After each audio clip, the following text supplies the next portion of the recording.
Salam saudara, kita jumpa lagi dalam sharing khotbah. Kita ada di episode yang keempat. Saat ini kita akan memulai dengan pembacaan Alkitab dari Injil Matius 25 ayat yang ke-14 sampai ayat yang ke-30. Sebab hal kerajaan surga sama seperti seorang yang mau bepergian ke luar negeri, yang memanggil hamba-hambanya dan mempercayakan hartanya kepada mereka. Yang seorang diberikannya 5 talenta, yang seorang lagi 2, dan yang seorang lain lagi 1, masing-masing menurut kesanggupannya, lalu ia berangkat.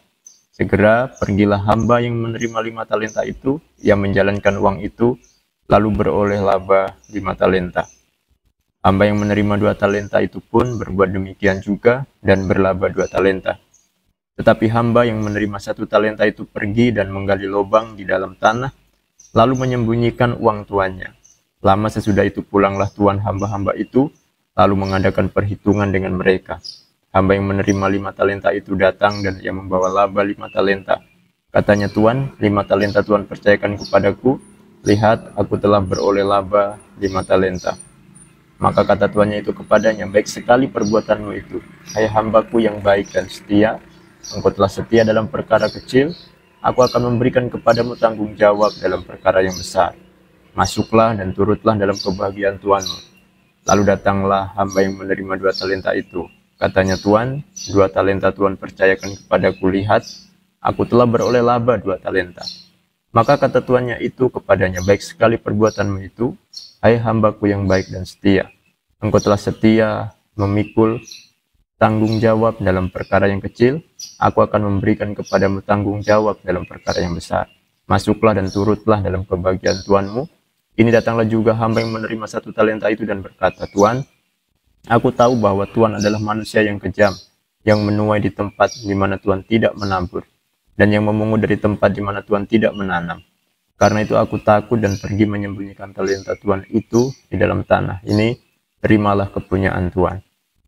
Maka jawab tuannya itu, hai kamu, hamba yang jahat dan malas. Jadi kamu sudah tahu bahwa aku menuai di tempat di mana aku tidak menabur, dan memungut dari tempat di mana aku tidak menanam. Karena itu sudahlah seharusnya uangku itu kau berikan kepada orang yang menjalankan uang, supaya sekembaliku aku menerimanya serta dengan bunganya. Sebab itu ambillah talenta itu daripadanya dan berikanlah kepada orang yang mempunyai 10 talenta itu. Karena setiap orang yang mempunyai kepadanya akan diberi, sehingga ia berkelimpahan. Tetapi siapa yang tidak mempunyai, apapun juga yang ada padanya akan diambil daripadanya. Dan campakkanlah hamba yang tidak berguna itu ke dalam kegelapan yang paling gelap. Di sanalah akan terdapat ratap dan kata gigi. Saudaraku, dari ayat ini saya mengambil satu tema bertanggung jawab atas anugerah Allah dengan nats Injil Matius 25 ayat 14 sampai ayat yang ke-30, dengan tujuan mengajak jemaat untuk memahami makna tanggung jawab atas talenta yang telah Tuhan percayakan kepada kita, dan bagaimana mengembangkan talenta yang diberikan Tuhan. Bab 1 pendahuluan, ketika bicara tentang perumpamaan talenta, ini berkaitan erat dengan nasihat Tuhan Yesus bahwa kedatangannya kali yang kedua akan tiba pada saat yang tak terduga. Sehingga semua murid-muridnya diminta untuk senantiasa berjaga-jaga, sebagaimana yang diumpamakan dengan hamba-hamba yang menerima talenta dari tuannya itu. Bab 2 pengamatan teks dan interpretasi. 1, kita akan melihat pembagian talenta dari Matius 25 ayat 14 sampai ayat yang ke-15. Sebab hal kerajaan surga sama seperti seorang yang mau bepergian ke luar negeri, yang memanggil hamba-hambanya dan mempercayakan hartanya kepada mereka. Yang seorang diberikannya 5 talenta, yang seorang lagi 2, dan yang seorang lain lagi 1, masing-masing menurut kesanggupannya, lalu ia berangkat. Jadi dari ayat ini kita melihat bahwa semua hamba disebutkan mendapatkan harta tuannya ketika tuannya ini hendak keluar negeri. Jadi mereka semua dipercayakan talenta.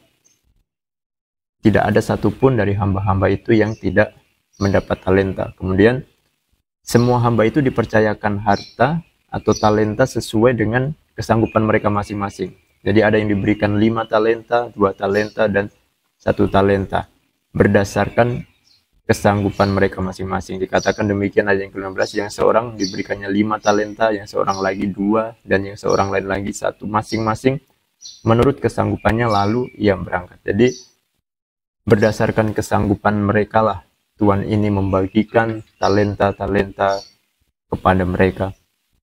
Kemudian 2, tanggung jawab dan pengembangan talenta. Matius 25 ayat 16-23, segera pergilah hamba yang menerima 5 talenta itu, yang menjalankan uang itu lalu beroleh laba 5 talenta. Hamba yang menerima 2 talenta itu pun berbuat demikian juga dan berlaba 2 talenta. Tetapi hamba yang menerima 1 talenta itu pergi dan menggali lubang di dalam tanah, lalu menyembunyikan uang tuannya. Lama sesudah itu pulanglah tuan hamba-hamba itu lalu mengadakan perhitungan dengan mereka. Hamba yang menerima 5 talenta itu datang dan ia membawa laba 5 talenta. Katanya, Tuan, 5 talenta Tuhan percayakan kepadaku, lihat, aku telah beroleh laba 5 talenta. Maka kata tuannya itu kepadanya, baik sekali perbuatanmu itu, hai hambaku yang baik dan setia. Engkau telah setia dalam perkara kecil, aku akan memberikan kepadamu tanggung jawab dalam perkara yang besar, masuklah dan turutlah dalam kebahagiaan tuanmu. Lalu datanglah hamba yang menerima 2 talenta itu, katanya, Tuan, 2 talenta Tuhan percayakan kepadaku, lihat, aku telah beroleh laba 2 talenta. Maka kata tuannya itu kepadanya, baik sekali perbuatanmu itu, hai hambaku yang baik dan setia, engkau telah setia memikul tanggung jawab dalam perkara yang kecil, aku akan memberikan kepadamu tanggung jawab dalam perkara yang besar, masuklah dan turutlah dalam kebahagiaan tuanmu. Jadi 2 hamba yang mendapatkan talenta, mereka bertanggung jawab dan mengembangkan talenta yang ada pada mereka. Talenta itu, dari sini kita belajar bahwa talenta itu harus dikembangkan atau dijalankan. Dan hamba yang diberikan 5 dan 2 talenta menggandakan talenta mereka, sehingga talenta yang mereka miliki itu bertambah. Dan oleh karena kerja keras dari kedua hamba ini, maka tuannya memberikan 3 ganjaran kepada mereka, yaitu pujian, tanggung jawab yang lebih besar, dan kesempatan menikmati kebahagiaan bersama Tuhan mereka. Jadi ketika hamba-hamba ini mengembangkan talenta mereka, sehingga talenta mereka bertambah, maka ada ganjaran yang diberikan oleh tuannya, yaitu pujian, ada tanggung jawab yang lebih besar, bahkan mereka diberi kesempatan untuk menikmati kebahagiaan bersama dengan Tuhan mereka. Kemudian yang ketiga, hamba yang tidak bertanggung jawab. Jadi di Matius 25 ayat 24-30 ini bicara tentang hamba yang menerima 1 talenta. Kesal berkata demikian, Tuan, aku tahu bahwa Tuhan adalah manusia yang kejam, yang menuai di tempat di mana Tuhan tidak menabur, dan yang memungut dari tempat di mana Tuhan tidak menanam. Karena itu aku takut dan pergi menyembunyikan talenta Tuhan itu di dalam tanah. Ini terimalah kepunyaan Tuhan. Maka jawab tuannya itu, hai kamu hamba yang jahat dan malas. Jadi kamu sudah tahu bahwa aku menuai di tempat di mana aku tidak menabur, dan memungut dari tempat di mana aku tidak menanam. Karena itu sudahlah seharusnya uangku itu kau berikan kepada orang yang menjalankan uang, supaya sekembaliku aku menerimanya serta dengan bunganya. Sebab itu ambillah talenta itu daripadanya dan berikanlah kepada orang yang mempunyai 10 talenta itu. Karena setiap orang yang mempunyai kepadanya akan diberi, sehingga ia berkelimpahan. Tetapi siapa yang tidak mempunyai apapun juga yang ada padanya akan diambil daripadanya. Dan campakkanlah hamba yang tidak berguna itu ke dalam kegelapan yang paling gelap. Di sanalah akan terdapat ratap dan kertak gigi. Jadi hamba yang menerima 1 talenta ini, ia tidak menjalankan talentanya, dia justru menyembunyikan. Dan kita melihat bahwa akibat tindakannya itu, tuannya yang berkata bahwa hamba ini disebut sebagai hamba yang jahat dan malas. Lalu dihukum dan talenta yang ada padanya diambil. Yang keempat, makna talenta dan eksosia dalam kehidupan Kristen. Saya ingin menghubungkan perumpamaan tentang talenta ini atau pemberian talenta ini dengan eksosia yang Tuhan berikan kepada orang yang percaya. Talenta melambangkan anugerah atau kuasa yang Tuhan berikan untuk mencapai kedewasaan rohani. Kata eksosia dalam Yohanes 1:12 itu menunjukkan kuasa atau kapasitas yang telah diberikan kepada setiap orang percaya untuk bertumbuh dalam kesucian dan kekudusan. Dikatakan demikian, tetapi semua orang yang menerimanya, Yohanes 1:12, tetapi semua orang yang menerimanya diberinya kuasa supaya menjadi anak-anak Allah, yaitu mereka yang percaya dalam namanya. Kata kuasa di sini adalah exousia dalam teks bahasa Yunani. Jadi kuasa di sini tujuannya akan memampukan orang-orang yang sudah percaya Yesus untuk menjadi anak-anak Allah. Menjadi orang-orang yang bertumbuh dalam kesucian dan tentunya dalam kekudusan ilahi. Dalam 1 Yohanes 3 ayat 1-3, lihatlah betapa besarnya kasih yang dikaruniakan Bapa kepada kita, sehingga kita disebut anak-anak Allah. Dan memang kita adalah anak-anak Allah, karena itu dunia tidak mengenal kita, sebab dunia tidak mengenal Dia. Saudara-saudaraku yang kekasih, sekarang kita adalah anak-anak Allah, tetapi belum nyata apa keadaan kita kelak. Akan tetapi kita tahu bahwa apabila Kristus menyatakan dirinya, kita akan menjadi sama seperti Dia, sebab kita akan melihat Dia dalam keadaannya yang sebenarnya. Setiap orang yang menaruh pengharapan itu kepadanya menyucikan diri sama seperti Dia yang adalah suci. Jadi orang yang menaruh pengharapan pada Allah dan yang menyadari bahwa dirinya adalah anak-anak Allah, maka dia akan menyucikan diri sama seperti Kristus yang adalah suci. Kemudian 2 Petrus 1 yang keempat, dengan jalan itu Ia telah menganugerahkan kepada kita janji-janji yang berharga dan yang sangat besar, supaya olehnya kamu boleh mengambil bagian dalam kodrat ilahi dan luput dari hawa nafsu duniawi yang membinasakan dunia. Dikatakan bahwa kita telah dianugerahkan janji-janji yang berharga. Jadi ada pemberian anugerah dan janji-janji yang akan memampukan setiap orang percaya untuk mengambil bagian dalam kodrat ilahi.